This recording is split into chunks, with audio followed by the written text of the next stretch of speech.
All right, it's Jason Rossi with Alt 92.9 here with Murph from the Wombats. Look at this wonderful album you got here, Glitterbug. It's beautiful, isn't it? When you see this, like I'm holding this right in front of you. This is your work. What does it feel like?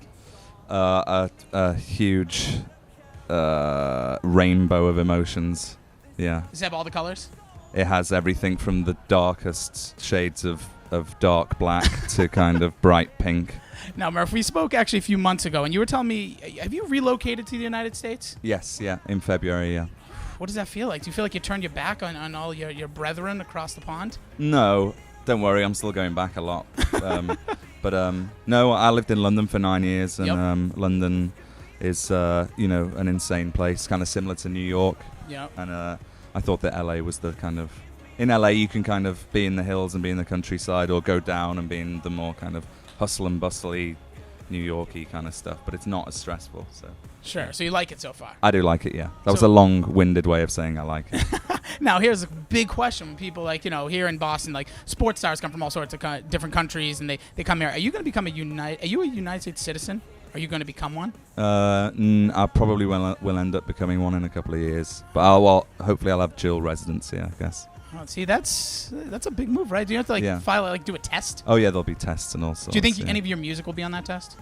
I hope not, because I might get it wrong.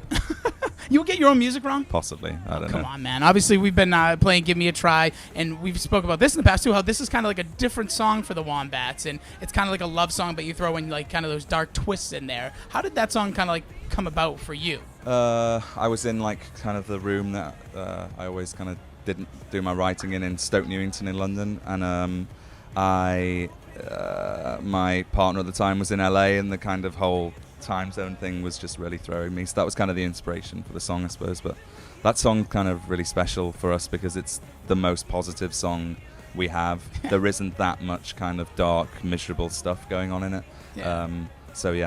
That's why it's special for that reason.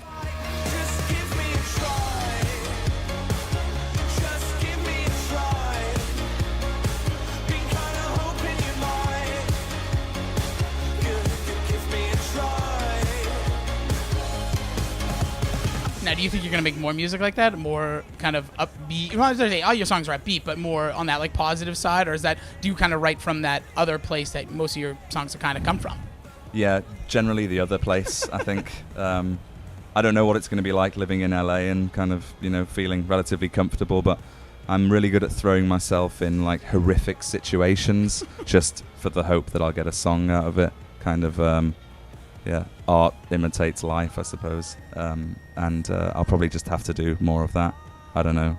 Go and hang out in, Skid Row for a few nights. Well, here in Boston, we got some shady places. Oh, yeah? Yeah, so I can tell you, I can point you in the right direction. We can make some really good tracks. Okay. But today, obviously, you're playing a free show here at City Hall Plaza. It's about 97 degrees. You said you did hot yoga earlier, so this is a cool breeze to you right now. It's all right, actually, yeah. So when you come and you do these shows and these free shows and just everyone gets to come out and see you, what is that like to you preparing, aside from going to play a House of Blues type of show where you have a built-in audience, who's kind of going to be there? Well, when we do a show in a venue, we know if it's sold out or, we know what to expect. Whereas with these things, we just have no idea. I guess this is kind of like a festival atmosphere. Yeah.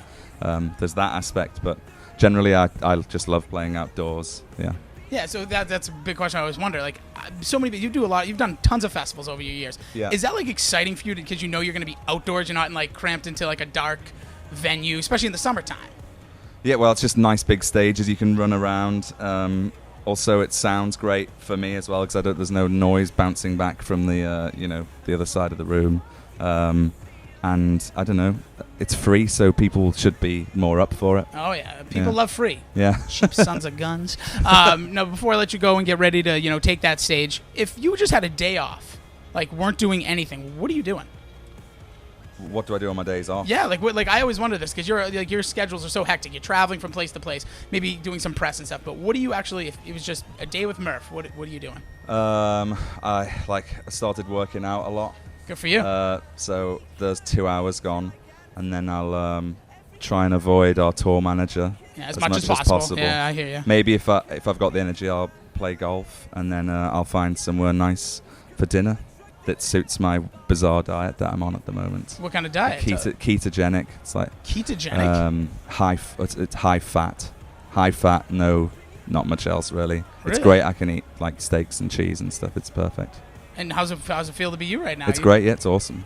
You look like you've dropped some pounds. I can tell the chin. You can always tell a guy. Yeah, there's a jawline making its way back. It's nice. Really nice. It's really nice. This guy's been telling me how good I look all the time. It's That's nice. his job. Yeah. That's his job. Well, I will say you're looking good. Obviously, this is Thank Murph you. with the Wombats. Again, thank you for taking some time out to speak with me. Thank you very much. Yeah, bro. Thanks a lot. Cheers.